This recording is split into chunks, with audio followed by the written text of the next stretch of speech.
Entonces, nuevamente introduciendo el tema es de este episodio número 21 de Medicina Metabólica para el público, la resistencia a la insulina, el enemigo silencioso. Y la resistencia a la insulina es una condición que por sí misma no es que te vaya a quitar la vida, pero más bien ella va a ser la base que te va a llevar a sufrir muchas veces enfermedades crónicas no comunicables, como está definido por la Organización Mundial de la Salud, porque no son infecciosas, y, pero que van a afectar tremendamente tu calidad de vida y además puede coadyuvar a la pérdida de la vida de manera prematura. Es por esto que hemos escogido reforzar este concepto con el doctor Fernando Santana en relación a la resistencia a la insulina y cómo está en la base mismo de las enfermedades crónicas. Pero antes de empezar a profundizar un poquito en lo que es la resistencia a la insulina, quisiera que el doctor Santana ilustre un poco a nuestro público sobre qué es la insulina, primero que nada, y qué es lo que la insulina hace en nuestro cuerpo. Muy bien, Cristian. Mira, lo que tú decías, la resistencia a la insulina es una condición que está conectada casi a todas las enfermedades. Pero antes de hablar de esa condición, tenemos que entender qué es la insulina. Y la insulina es una hormona, como muchas que tenemos en el cuerpo, que es secretada por una glándula que se llama páncreas, por las células beta. El páncreas tiene muchas funciones, secreta distintas hormonas, pero hoy día nos vamos a centrar particularmente en la insulina. La insulina es una hormona que se descubrió el año 21 y cada vez ha tenido una importancia enorme. Eh, la insulina como tal, durante mucho tiempo se le dio una función que era introducir el azúcar, particularmente la glucosa, en las células. Todas las células tienen receptores de la insulina, es decir, todas nuestras células van a tener de una, directa o indirectamente, efecto de esta hormona secretada por las células betas del páncreas. Esta insulina que llega particularmente en el músculo, y nos vamos a centrar en estos dos órganos, en el músculo y en la grasa. Y en el músculo y en la grasa, ella al llegar a estos receptores van a abrir unos canales que son los transportadores de la glucosa. Ellos son los GLUT4. Entonces, durante mucho tiempo nos comunicamos que la función básica de la insulina era introducir la glucosa en la célula para que no tengamos niveles altos de glucosa sabiendo el daño que tenía. Pero esto fue un concepto que se llama glucocéntrico, es decir, durante mucho tiempo fue centrado en esto, pero hoy día conocemos que la insulina tiene una cantidad enorme de distintas funciones y es de ahí que tenemos que cambiar a veces un paradigma, de un paradigma glucocéntrico, diría yo, a un paradigma más bien insulinocéntrico. ¿Por qué? Porque esta insulina, si bien es cierto, se le conoció como esa función para no tener los niveles altos de glucosa, hoy día sabemos que la insulina va a regular todos otros tipos de nutrientes, va a regular qué pasa en nuestro cuerpo con aminoácidos, qué pasa en nuestro cuerpo con ácidos grasos, qué pasa en nuestro cuerpo con distintas moléculas. Por lo tanto, se le conoce hoy día como un gran sensor nutricional. No hay ninguna célula, como te decía, que escape a la acción de la insulina. Es decir, aquellas que son dependientes de estos transportadores que son los GLUT4, como el músculo, como el tejido graso, pero también indirectamente en todas las células.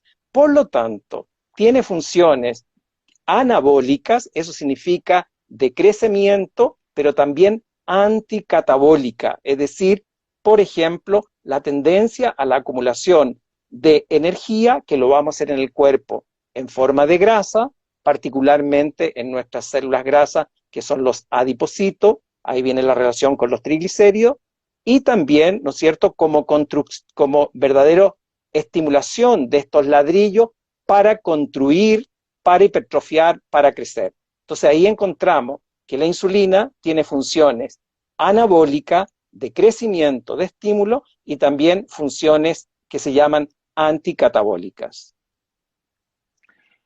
Bien, muchas gracias, doctor. Entonces, en resumen, lo que nos quiere decir el doctor Santana es que la insulina finalmente es una hormona que tiene una función muy importante, que es, por un lado, avisar, crecer, agarrar los nutrientes y utilizarlos como bloques para construir, hacer crecer. Es una señal de crecimiento.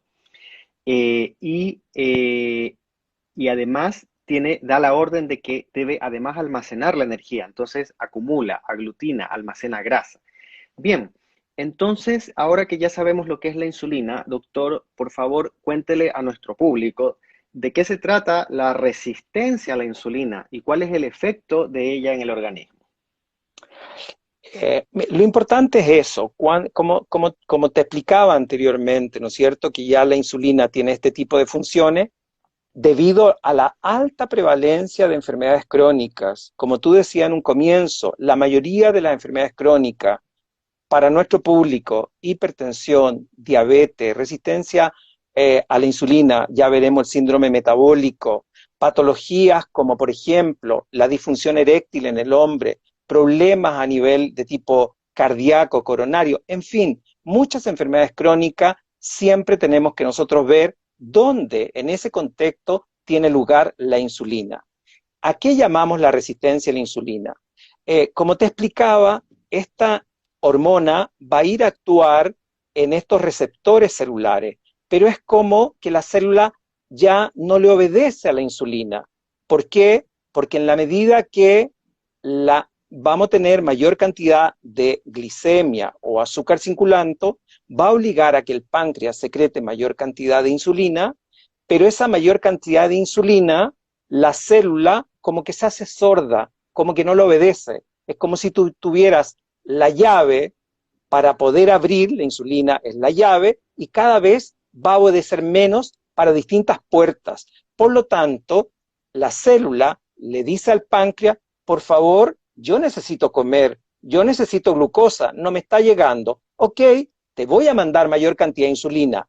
Manda insulina, pero la célula está sorda, no obedece, se pierde la sensibilidad a la insulina y ahí es donde tenemos este concepto de resistencia a la insulina. Es decir, son niveles altos de insulina donde hay células que van a ser sordas, que no van a responder al estímulo de insulina, que obliga al páncreas a secretar mayor cantidad de insulina. Pero sin embargo hay otras células que sí están sensibles a la insulina. Y esas células son las que se van creciendo, hipertrofiando. Imagínate, por ejemplo, una célula cancerosa. Una célula cancerosa que de alguna manera tiene un estímulo de la insulina, va a producir una hipertrofia, va a crecer, se van a multiplicar, cosa que no queremos. Y sin embargo, hay otras células que no van a responder. Entonces, esto es el concepto en el cual tenemos altos niveles de insulina, en que la célula no responde, y esos niveles altos de insulina pueden llegar con el tiempo a agotar completamente las células betas del páncreas. El páncreas dice, mira, hasta aquí nomás llego, yo ya no te puedo producir más insulina porque te produje mucho, no me escuchaste, y ahí es donde pasamos a otra etapa, que es la diabetes tipo 2. Aquella diabetes que con el tiempo puede, ¿no es cierto?, necesitar insulina exógena, es decir, aportada de afuera, porque el páncreas ya no te lo produce. Es decir, este es un camino de mucho tiempo. De ahí la importancia de un diagnóstico precoz, tanto de una resistencia a la insulina como de niveles altos de insulina o hiperinsulinemia. Bien, entonces, como nos dice el doctor Santana, en resumen, unas células se hacen sordas a la acción de la insulina, entonces no entra la glucosa a las células, por lo tanto hay que producir mayor cantidad de insulina y esta gran cantidad de insulina que va a estar en sangre va a estar estimulando además el crecimiento de las células, ¿no es cierto? Como nos dice el doctor, y además el almacenamiento de energía, principalmente en forma de grasa. Ahora, ¿cómo puedo, evidentemente uno debe ir a un médico especialista en estos temas metabólicos más avanzados para poder detectar esto, porque como lo ha dicho el doctor Santana, no se está midiendo la insulina de manera regular y resulta que la insulina comienza a alterarse, como nos va a explicar él, 20, 30 años antes de que siquiera puede que me diagnostiquen o una resistencia a la insulina o una diabetes o otro tipo de enfermedad derivada de esta alteración de la insulina. No necesariamente hay que llegar a la diabetes. Entonces, ¿cómo puede uno sospechar que tiene resistencia a la insulina? Mira, es tan frecuente que sin ir más lejos, hoy día atendí a 3 pacientes que ellos ya llegaron, doctor, vengo porque tengo resistencia a la insulina. Y lo más probable que a los pacientes que hoy día, ellos sí posiblemente estén con una insulina alta. Habitualmente el paciente cuando llega y te dice, mira, tengo resistencia a insulina, y tú comienzas el interrogatorio, por ejemplo, si es una chica, dice, a los 14, 15 años me diagnosticaron un ovario poliquístico, o a lo mejor un hombre joven, menor de 30 años, que me dice, doctor, mi líbido y particularmente mi potencia erectiva no es la que yo tenía antes, a pesar de ser menor de 40 años. Otros pacientes porque ya vienen con hipertensión, otros pacientes porque vienen con problemas de alergia de todo tipo, otros pacientes porque a lo mejor tienen alguna enfermedad autoinmune y otros pacientes por sobrepeso. Es decir, hay un elemento en común. Ahora, al paciente yo le digo, básicamente, lo primero es que se miren un poquito el abdomen. Aquel paciente que ya tiene una cintura algo abultada, ahí es donde nosotros medimos la circunferencia de la cintura, que el paciente lo puede hacer en su casa, que habitualmente es unos 2 o 3 centímetros sobre el ombligo, bajo las costillas, que se midan con una wincha. Si esa wincha tiene que estar máximo en 0,80 en el hombre y 0,90 en la mujer. Cuando tú ya tienes sobre esto, lo más probable que ya vengas con una insulina, una resistencia a la insulina. Si ese paciente además tiene una hipertensión, la verdad que lo más probable, en un porcentaje altísimo, es un paciente con resistencia a la insulina. Pero si además hay una historia familiar, por ejemplo, de enfermedades cardiovasculares, historia familiar de problemas de metabólico como sobrepeso, obesidad, historia familiar de justo resistencia a la insulina o de diabetes, hombres jóvenes con disfunción eréctil, que es un signo muy precoz, mujeres con síndrome de ovario poliquístico o hirsutismo. La infertilidad muchas veces llega a persona a consultar a la consulta con infertilidad y resulta que nunca le diagnosticaron que venía con un hiperinsulinismo o ya una resistencia a la insulina.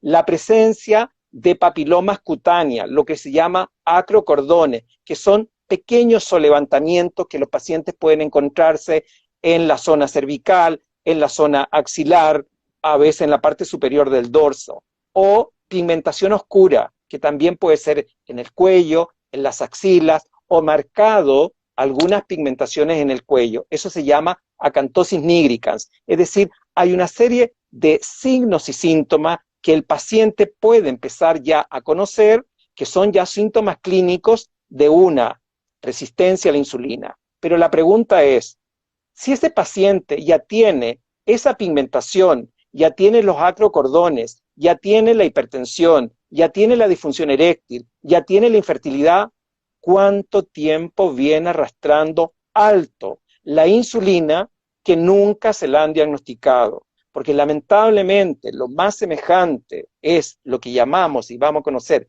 el síndrome metabólico, y en el síndrome metabólico se toma en cuenta glicemias, algo alto, problemas de colesterol como bajo el HDL, la grasitud abdominal, la hipertensión, pero no se considera la insulina, sabiendo que los niveles altos de insulina pueden estar presentes fácilmente 10 o 15 años antes que el paciente desarrolle la patología.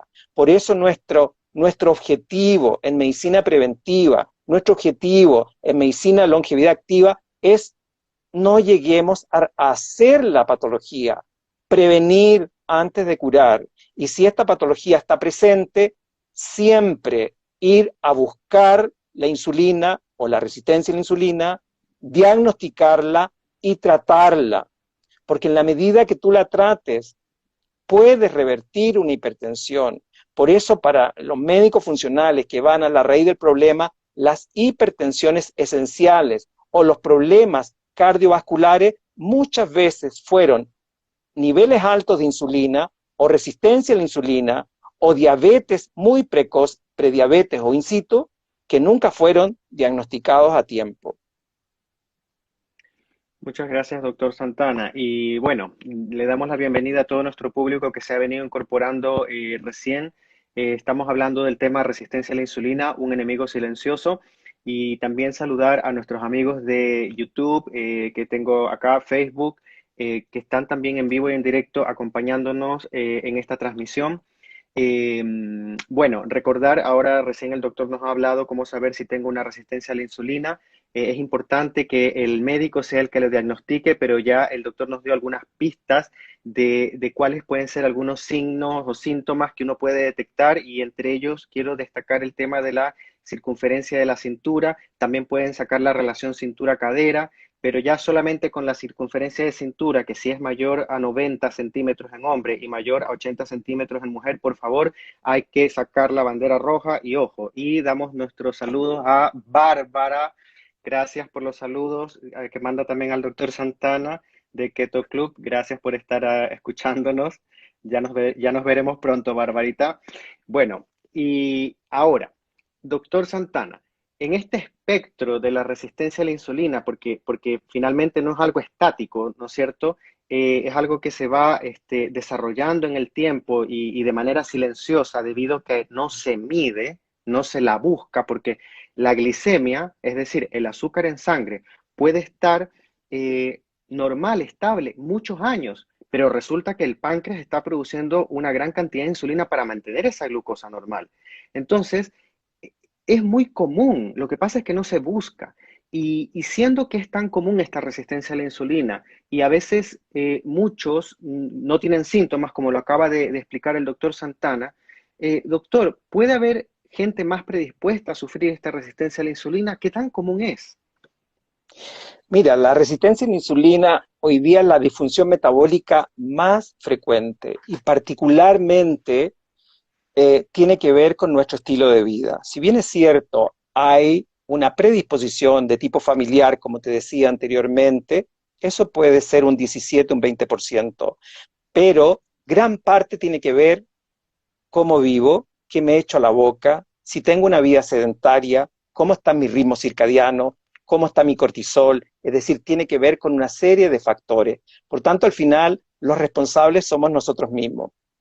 Yo te voy a hacer una confesión que uno de los cambios que me llevó a tener una nutrición más low carb, high fat o de reducción terapéutica de carbohidratos es porque yo presenté resistencia a la insulina y precisamente no fue por alcohol, posiblemente fue por comer mayor cantidad de carbohidratos. Yo tengo antecedentes familiares nada simpáticos de diabetes o problemas cardiovasculares y si tú tienes y los conoces, con más razón te tienes que cuidar. La ventaja es que esa resistencia a insulina ya no está y ahí tú puedes ver que es absolutamente reversible con herramientas cuando la diagnosticamos a tiempo. Y como te decía, lamentablemente es subdiagnosticada o mal diagnosticada y ya vamos a hacer el diagnóstico cuando la persona viene con la enfermedad clínica. Pero nosotros queremos ver el síndrome o el diagnóstico previo. Es tan relevante que se estima que en Chile aproximadamente más del 45 a 50% de la población ya puede tener resistencia a la insulina. Ni siquiera te hablo de insulina alta o hiperinsulinemia, porque lamentablemente no se busca y además si tú vas a los laboratorios, tienen un margen de insulina que realmente cuando tú lo entiendes, tú dices, esto no puede ser, porque aparecen normales insulinas que son altísimas y esa insulina altísima en forma silenciosa te va a llevar a una patología. Por eso yo a veces decía, posiblemente si la insulina alta doliera, nos evitaríamos muchas hospitalizaciones, nos evitaríamos una cantidad importante de hospitales. Hoy día vemos cómo las noticias que a veces recibimos, la cantidad de pacientes hospitalizados. Y tú escuchas, son pacientes jóvenes, deportistas, menores de 40 años que están cayendo en salas de COVID o salas de UTI. Y te agregan muchas veces, y son pacientes sanos. Yo me pregunto, a ese paciente le están midiendo la insulina, le están midiendo sus niveles de vitamina D, sabiendo que la insulina va a actuar directamente en nuestro sistema inmunológico, sabiendo que la insulina me va a disminuir la acción de los linfocitos T, sabiendo que la insulina me va a producir una alteración de las rutas metabólicas con mayor síntesis de grasa, particularmente triglicéridos. Y esa grasa abdominal, que como tú decías, hay que medirla, y a veces es muy fácil medirla en casa, ¿no es cierto? Recordando, máximo 0,8 en el hombre, 0,9 en la mujer. Esa grasa es un órgano, y es un órgano que te va a secretar una cantidad de moléculas inflamatorias que van a repercutir en todo tu cuerpo. Eso se llaman las citoquinas. No las vamos a nombrar acá porque estamos en público y es para que entiendan y sepan un poco más. Pero esas citoquinas inflamatorias, gran parte son responsables de lo que escuchan de las tormentas de citoquinas inflamatorias. Por otro lado, es un órgano endocrino, y ese órgano endocrino, particularmente, ¿no es cierto?, el tejido graso blanco o el adipocito, te secreta hormonas como la leptina. La leptina es una hormona que debería de avisarle al cerebro, oye, por favor, no comamos más porque ya tengo suficiente. Pero ¿qué ocurre? Cuando tú tienes resistencia a la insulina, que ya veíamos que las células se ponen sordas y no responden al estímulo de la insulina, y el pobre páncreas tiene que seguir trabajando enormemente hasta que se agota, también viene una resistencia a la leptina. Por lo tanto, el paciente con alta insulina y que no tenga el freno de la leptina, porque el cerebro también se pone sordo, resistencia a la leptina, el paciente anda con hambre. Por eso, en general, le digo al paciente, vamos a cambiar una palabra en la cual tú siempre me dices, es que yo como porque tengo ansiedad, yo como porque estamos en cuarentena, yo como porque ando estresado. Le digo, mira, por favor, cámbiame la palabra ansiedad por insulina. Porque cuando tú sepas que esa insulina está sobre 7 en algunos pacientes, basal, ya veremos cómo se hace, sobre 7, sabiendo que el laboratorio que me pone en rangos normales e incluso cercanos a 20, gracias que hay algunos que ya lo están modificando, menor de 12, 14, pero sobre 7, sobre 8, ese paciente anda con hambre, ese paciente tiene antojo de carbohidrato, ese paciente tiene deseos de comer dulce, y si no lo come es porque le tiene que poner mucha cabeza, y eso es estrés, eso es cortisol. Por lo tanto, cuando tú haces una nutrición más cetogénica o una nutrición de reducción terapéutica de carbohidratos, el paciente no sufre, porque una de las principales objetivos en la terapia es que el paciente tiene que lograr valores bajos de insulina para que todo le resulte en forma normal y natural. Doctor Santana, ahí un poco en lo que estaba explicándonos recién, nos habló de la hiperinsulinemia y yo creo que sería bueno esclarecer un poquito al público por qué hablamos de hiperinsulinemia, por qué hablamos de resistencia a la insulina. Eh, ¿Podría profundizarnos un poco en eso? Sí. Mira, hay varios trabajos que al final, ¿no es cierto?, uno dice qué es primero el huevo o la gallina. Y realmente hay trabajos importantísimos en la cual una hiperinsulinemia puede anteceder a una resistencia a la insulina. Pero una resistencia a la insulina te va a llevar también a una hiperinsulinemia. Por lo tanto, hay una relación muy estrecha. Es decir, como le explicaba anteriormente, cada vez que nosotros tenemos un estímulo alto, es por ejemplo, cuando tú estás escuchando, entras a un lugar y al entrar al lugar encuentras un olor especial, por ejemplo, un restaurante, no voy a nombrar un restaurante italiano porque son con masas y esas masas me van a subir con el pensamiento, capaz que suban ya la insulina. Pero si entras a un lugar y estás en ese lugar un tiempo, llega un momento en el cual ya no sientes el olor. ¿Por qué? Porque ese olor se impregnó y tus células también empiezan a ser menos sensibles al olor. Con la insulina pasa absolutamente lo mismo. Entonces, siempre que nosotros tenemos una hiperinsulinemia, me puede llevar a resistencia a la insulina. Pero la resistencia a la insulina no tratada o tratadas las patologías en forma aislada, es decir, trato el síndrome ovario poliquístico o voy a tratar el hígado graso, o voy a tratar la hipertensión sin ahondar en cambio de estilo profundo de la persona, continúa esa resistencia a insulina y por eso hoy en día entendemos que la enfermedad cardiovascular y la diabetes, imagínate que la diabetes, particularmente la diabetes, que todos posiblemente a excepción de las diabetes autoinmune tipo 1, que eso es totalmente distinto, pero la diabetes tipo 2 del adulto, con insulina exógena o sin insulina exógena, el año pasado fácilmente son 12 a 14 millones de personas en el mundo que fallecen por diabetes, por distintas consecuencias. Y muchas veces, ¿no es cierto?, lamentamos todas las vidas y posiblemente COVID llevamos 2 millones 200, pero particularmente en diabetes, particularmente enfermedades cardiovasculares, las cifras son extremadamente más altas. Bueno, como vemos entonces, la hiperinsulinemia no es otra cosa que tener insulina alta en sangre. Y como bien nos ha explicado el doctor Santana, esta insulina alta en sangre puede anteceder a la resistencia a la insulina y la resistencia a la insulina también fomentar que haya mayor insulina en sangre circulando.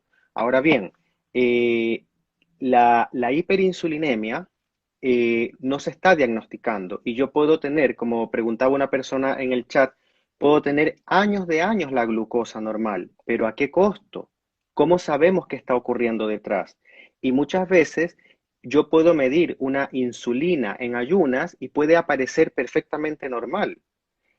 Entonces, cuando uno tiene dudas, o no necesariamente dudas, vemos otros signos en los cuales esa persona efectivamente tiene sospecha de tener una hiperinsulinemia, una insulina alta en sangre, pero de todas maneras muchas veces se confirma con curvas de insulina especiales en las cuales se pide muchas veces en el instituto eh, para poder descubrir si efectivamente hay una hiperinsulinemia. Son curvas de insulina modificadas por Kraft y Hayashi que en algún minuto nosotros las vamos a profundizar más en estos lives. Pero de partida, si una persona es hiperinsulinémica o resistente a la insulina hasta que no se demuestre lo contrario. Así de Muy simple. bien. Porque en el fondo, si vemos la estadística, y los invito a ver el episodio de salud metabólica, que tuvimos dos partes, lo hicimos con diapositivas para poder ilustrar un poco más a nuestro público, ahí damos las estadísticas de muertes anuales por enfermedad metabólica.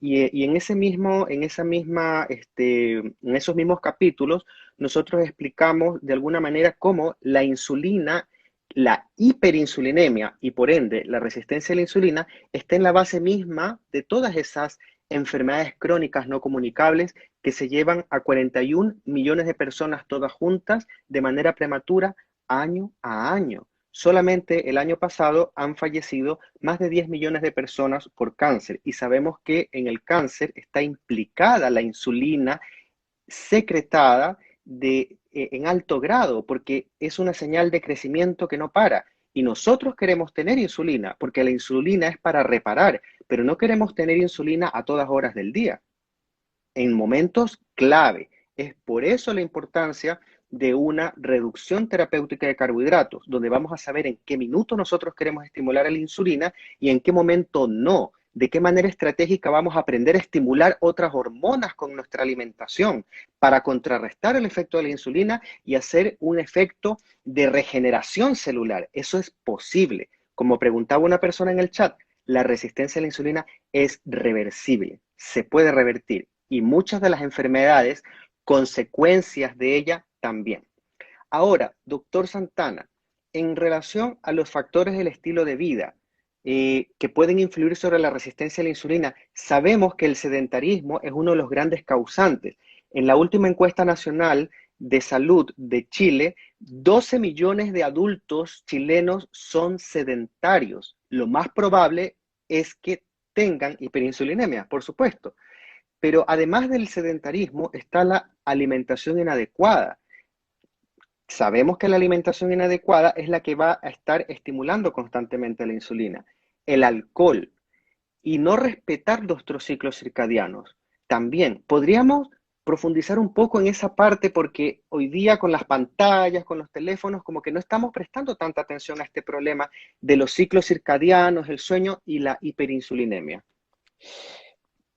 Sí, eso es sobre todo ahora en este periodo que ha sido tan complejo, donde la palabra estrés la escuchamos a diario en los medios de comunicación, en la televisión, eh, ha sido muy complejo.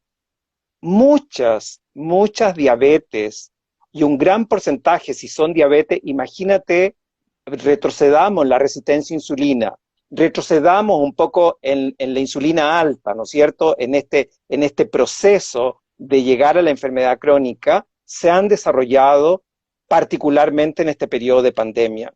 Hemos sufrido todos pánico, miedo, temor, eso se llama cortisol. Hemos tenido que aprender a comunicarnos de manera diferente. Hemos tenido que aprender de redes sociales y todo esto que evolutivamente para nuestras neuronas no es normal, por más que llames una nueva normalidad, no es normal y esperamos, confiado que en algún día lo hagamos como antes. Es decir, en este periodo, una de las consultas que más se repite son trastornos del sueño. Y yo le digo al paciente, me puedes llevar una dieta perfecta, más que dieta, un estilo de vida nutricional. Me puedes hacer ayunos intermitentes muy bien elaborados y guiados por una nutricionista. Me puedes realizar tu actividad física. Pero si tú no duermes, o duermes en forma inadecuada, o tienes alteración de la calidad de tu sueño, o tienes problemas de broncopatía con apnea, no sacamos nada. Hubo un live que hablamos del plató, es decir, porque hay pacientes que se estancan y muchas veces la alimentación sabemos que es muy importante, pero tenemos que recordar que nuestro cuerpo tiene ciclos hormonales, particularmente la insulina, fíjate que es una hormona que tiene una vida en nuestro sistema, en nuestra circulación, solamente 5 minutos. Y además se secreta en pulsos. Yo no puedo andar todo el día secretando insulina. Por eso es tan absurdo este concepto que yo digo, andar comiendo cada 2 horas o cada 1 hora, que aunque tengas una insulina baja, esa insulina constante no es fisiológica. Nosotros hemos nacido como Homo sapiens omnívoros y pasamos periodos para comer, periodos para tener ayuna. Todos ayunamos en la noche cuando nos dormimos y si en la mañana no hago un ayuno, un desayuno convencional, por supuesto que voy a prolongarlo. Entonces, si yo no respeto el sueño, en la cual voy a tener alto mi cortisol y junto con el cortisol otra neurotransmisor que es la adrenalina, el cortisol y la adrenalina son de alguna manera estimulantes para que yo secrete mayor cantidad de insulina. Y si de alguna manera voy a secretar mayor cantidad de insulina, voy a evitar una de las funciones principales que dijimos la insulina, que es anticatabólica. Es decir, voy a inhibir la degradación de las grasas y todos queremos utilizar nuestras grasas también como combustible. Por otra parte, no voy a formar mis cuerpos cetónicos que me van a ayudar a levantarme en la mañana con ánimo, mayor cantidad de energía, mi capacidad de concentración, son moléculas ancestrales maravillosas antiinflamatorias. Hoy día sabemos que incluso actúan en un equilibrio de mi sistema inmunológico. Y si yo ando con ese cortisol alto, ando con una adrenalina alta, no voy a sintetizar la melatonina, una hormona que la necesito para mi sueño, pero la melatonina, la función principal es actuar como un potente antioxidante, es un protector de nuestras neuronas frente a la memoria y la concentración.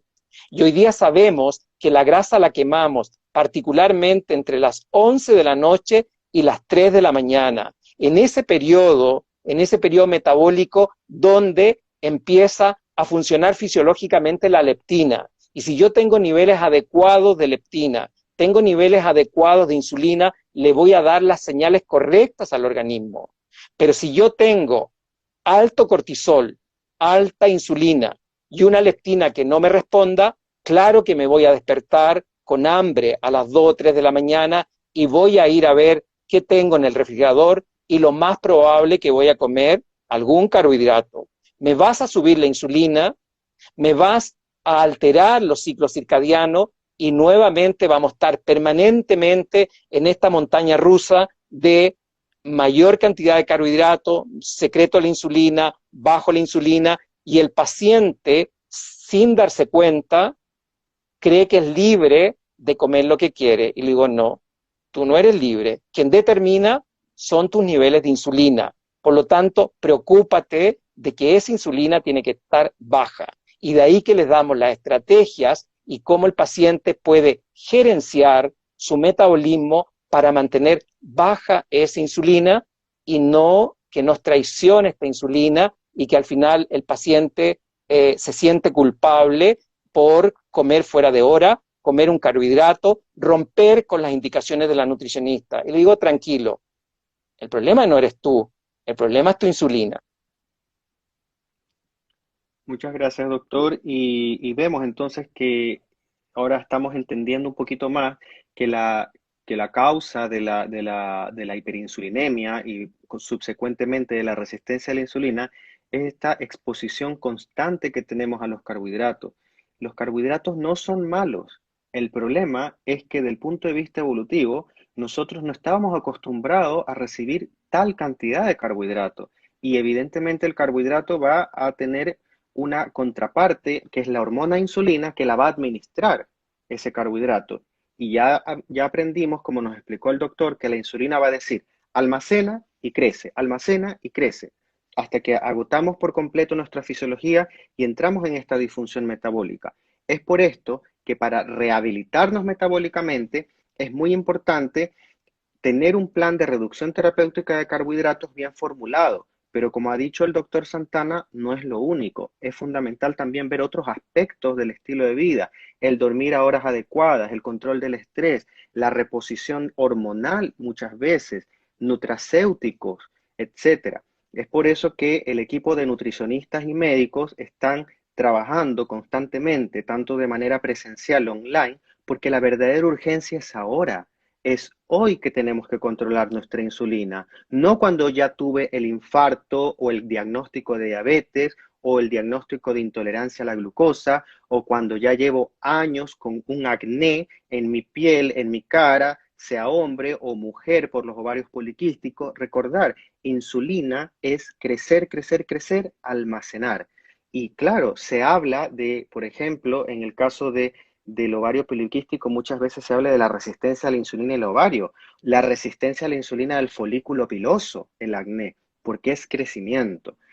Bueno, ahora hemos hablado y nos hemos metido en el tema de los carbohidratos y en relación también a la reducción terapéutica de carbohidratos. Doctor Santana, cuéntele un poco a nuestro público cuál debería ser nuestra relación con el azúcar y los carbohidratos dulces en general.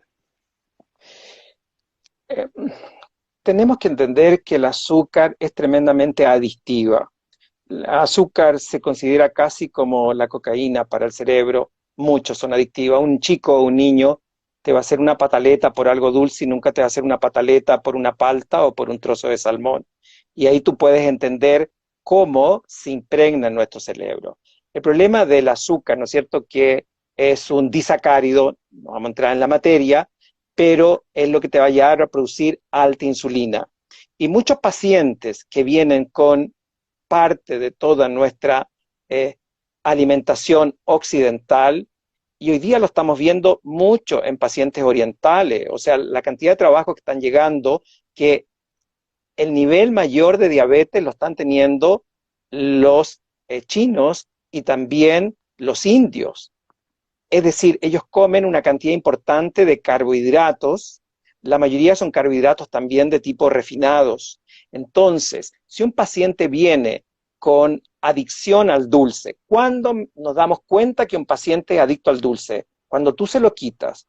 Cuando tú le quitas, le digo, lo siento, pero vamos a dejar a lo mejor gluten, azúcar, leche, tú le nombras azúcar y se les transfigura su cara, como diciendo, ¿cómo me va a quitar que lo único que es mi placer y la verdad que soy muy bueno para comer? Y tú te das cuenta que cuando conversa con él hay una adicción al azúcar. Entonces ese paciente, tal como tú decías, independiente de verlo en forma individual, ver cuáles son los nutracéuticos que va a necesitar, se hace un programa y muchas veces vamos bajando el azúcar y vamos posiblemente introducir algún tipo de edulcorante. La verdad que no quisiéramos ningún edulcorante, porque el edulcorante te va a seguir estimulando la adicción por lo dulce. Hay estudios en los cuales algunos edulcorantes podrían influir o no en la insulina, pero sí sabemos que influye claramente en alteración de la flora bacteriana, influye claramente en mantener la adicción e influye claramente en lo que significa incluso a veces el temperamento o la irritabilidad. Pero va a depender del paciente que tenemos al frente, de los objetivos que nosotros queremos plantearnos, del tiempo en que queremos cambiar la alimentación, en que sí podemos introducir a veces algún tipo de edulcorante y como una indulgencia, como un momento que le digo al paciente, somos entes sociales, por eso nos ha afectado tanto esto de la pandemia en que ha habido un distanciamiento social importante, ya no tenemos la capacidad de abrazarnos, de tocarnos, por lo tanto, en ese aspecto, si hay algún momento, que hoy día no lo podemos hacer, alguna celebración, podría, dependiendo de qué patologías tengo, dependiendo cómo están, justamente que el paciente se conozca su respuesta a los carbohidratos o a la insulina o resistencia a insulina, comer algún tipo de dulces y sí preferimos usar algunos de los tipos distintos de edulcorantes. Gracias, doctor Santana. Ahora, en relación a, bueno, ya el doctor nos ha explicado que de alguna manera uno puede reducir la necesidad del azúcar haciendo una transición con los edulcorantes, pero hay que saber que no cualquier edulcorante va a depender de cada persona y lo ideal es no usarlos. Muchas veces hay edulcorantes que vienen que a la final van a incrementar el consumo de carbohidratos y ellos mismos van a estimular mayor secreción de insulina. Por eso es que es importante tener un conocimiento de qué edulcorante podría servirme a mí para mi transición y que no va a ser lo mismo para la persona de al lado que tiene una enfermedad autoinmune o para la otra persona que no tiene una enfermedad autoinmune pero que tiene más bien quizás ya un síndrome metabólico o esta otra persona más bien tiene un ovario poliquístico o esta otra persona solamente tiene un sobrepeso y ninguna otra patología. Es muy personalizado, va a depender de cada persona. Ahora, doctor, debido a que ya nos va quedando muy poco tiempo, ¿cómo usted nos puede recomendar con todo este conocimiento que nos ha compartido y ya nuestros amigos ya están tomando conciencia de estos procesos, qué hacer de manera práctica en términos muy generales, evidentemente, porque esto es muy personalizado, dijimos, no podemos dar un consejo general para todo el mundo porque lo que me sirve a mí no te sirve a ti, pero en términos generales, ¿qué se puede hacer para mantener baja la insulina? Tal como tú decías, son varios los factores, pero sí que tenemos poco tiempo, centrémonos en la parte nutricional. Entender que existen ciertos nutrientes que sin ellos no podemos vivir. Es decir, existen los ácidos grasos esenciales y existen los aminoácidos esenciales. Es decir, las grasas buenas y también la proteína. Lo que no existen son los carbohidratos esenciales. Es decir, nosotros podemos sintetizar de nuestro cuerpo carbohidratos. Ahora, si nosotros vamos a la parte proteica, evidentemente que somos Homo sapiens con una evolución del Homo de 2.5 millones de años y el Homo sapiens sapiens casi 200, 300 mil años. Y somos omnívoros. Y como omnívoros tenemos una gama importante de comida. Y todo ser vivo se alimenta de otro ser vivo.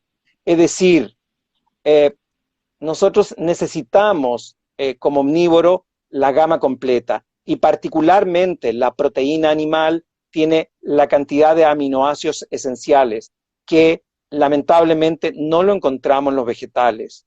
Por otro lado, todo el mundo se defiende, así como una serpiente se defiende con su veneno, las plantas también se defienden y tienen antinutrientes como las lectinas, tienen antinutrientes que inhiben la acción de insulina. No es que las vamos a demonizar, pero tenemos que ver en qué contexto. ¿Por qué? Porque hace 10.000 años que se introdujo la agricultura, el concepto de agricultura sedentario cambió completamente. Todo esto de las enfermedades de la civilización no es que haya comenzado ahora a partir de los años 70, los años 80, no. La enfermedad de civilización se empezó a instaurar a partir de unos 10.000 años.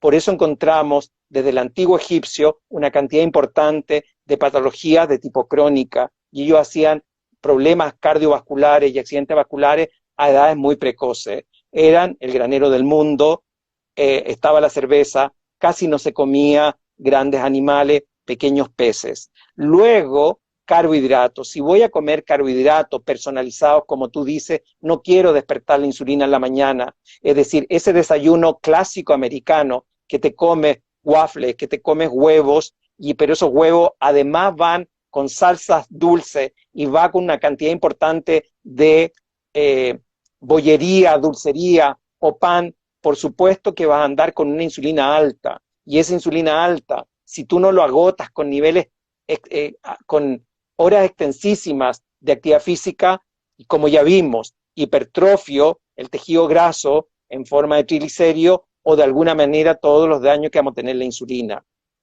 Las grasas, si voy a comer alguna indulgencia, siempre que tengan grasas buenas.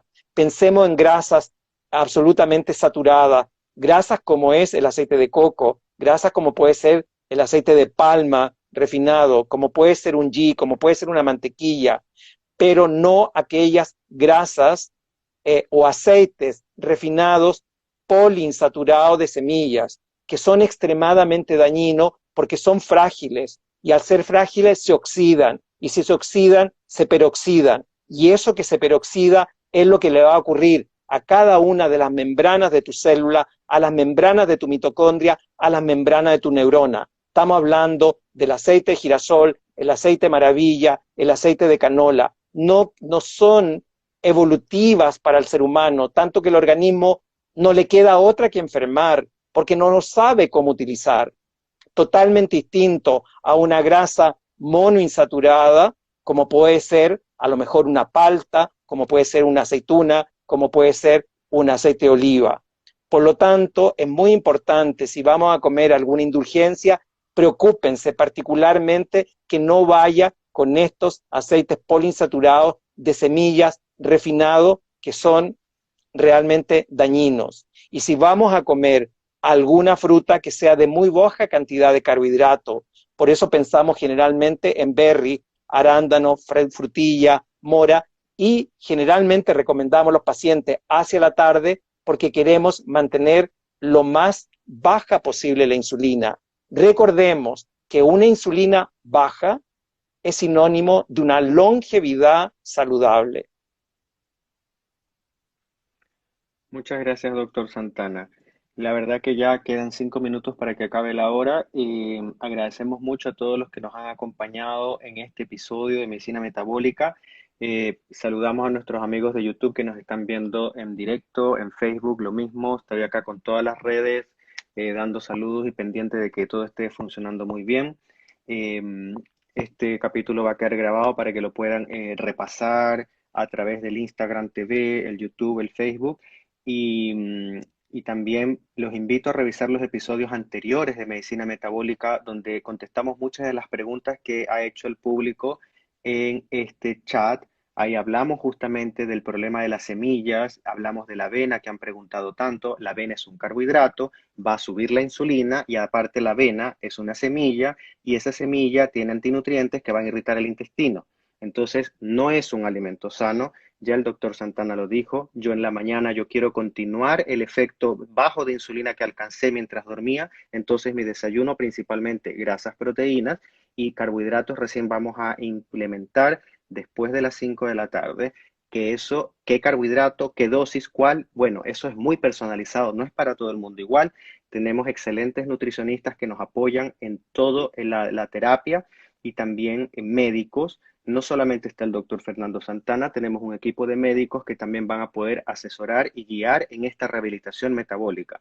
La verdadera urgencia es hoy controlar tu insulina, mantener baja tu insulina para mantener baja tu inflamación. Si tú quieres tener citoquinas inflamatorias bajas, tienes que tener baja la insulina. Entonces, no vas a tener una tormenta si tú tienes una basal de citoquinas inflamatorias bajas. Y eso lo consigues teniendo justamente una insulina baja.